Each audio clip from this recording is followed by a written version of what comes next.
एक संत थे, वे भगवान राम को मानते थे। कहते हैं, यदि भगवान से निकट आना है तो उनसे कोई रिश्ता जोड़ लो। जहाँ जीवन में कमी है वही ठाकुर जी को बैठा दो, वे जरूर उस संबंध को निभाएंगे।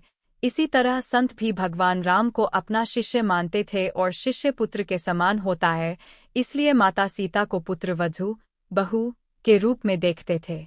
उनका नियम था रोज मंदिर जाते और अपनी पहनी माला भगवान को पहनाते थे, पर उनकी यह बात मंदिर के लोगों को अच्छी नहीं लगती थी। उन्होंने पुजारी से कहा, ये बाबा रोज मंदिर आते हैं और भगवान को अपनी उतारी हुई माला पहनाते हैं, कोई तो बाजार से खरीदकर भगवान को पहनाता है और ये अपनी पहनी हुई भगवान को पहनाते हैं।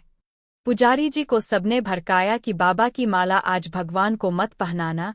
अब जैसे ही बाबा मंदिर आए और पुजारी जी को माला उतार कर दी, तो आज पुजारी जी ने माला भगवान को पहनाने से इनकार कर दिया और कहा, यदि आपको माला पहनानी है तो बाजार से नई माला लेकर आए, ये पहनी हुई माला ठाकुर जी को नहीं पहनाएंगे। वे बाजार गए और नई माला लेकर आए। आज संत मन में बड़े उदास थे। अब जैसे ही पुजारी जी ने वह नई माला भगवान श्री राम को पहनाई, तुरंत वह माला टूटकर नीचे गिर गई। उन्होंने फिर जोड़कर पहनाई, फिर टूटकर गिर पड़ी। ऐसा 3-4 बार किया, पर भगवान ने वह माला स्वीकार नहीं की। तब पुजारी जी समझ गए कि मुझसे बहुत बड़ा अपराध हो गया है। और पुजारी जी ने बाबा से क्षमा मांगी। संत सीता जी को बहू मानते थे, इसलिए जब भी मंदिर जाते पुजारी जी सीता जी के विग्रह के आगे पर्दा कर देते थे। भाव ये होता था कि बहू ससुर के सामने सीधे कैसे आए, और बाबा केवल राम जी का ही दर्शन करते थे। जब भी बाबा मंदिर आते तो बाहर से ही आवाज लगाते, पुजारी जी हम आ गए, और पुजारी जी झट से सीता जी के आगे पर्दा कर देते। एक दिन बाबा ने बाहर से आवाज लगाई, पुजारी जी हम आ गए। उस समय पुजारी जी किसी दूसरे काम में लगे हुए थे, उन्होंने सुना नहीं।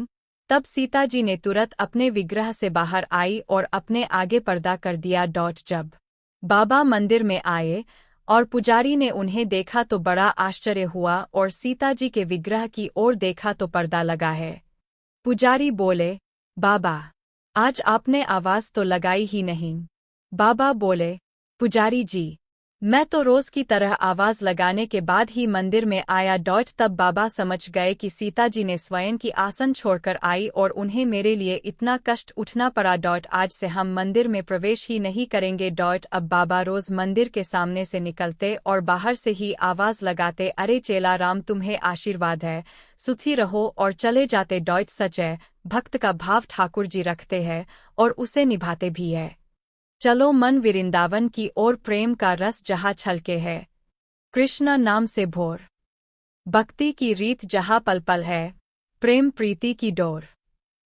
राधे राधे जपते जपते दिख जाए चिच्चोर, चलो मन वृंदावन की ओर।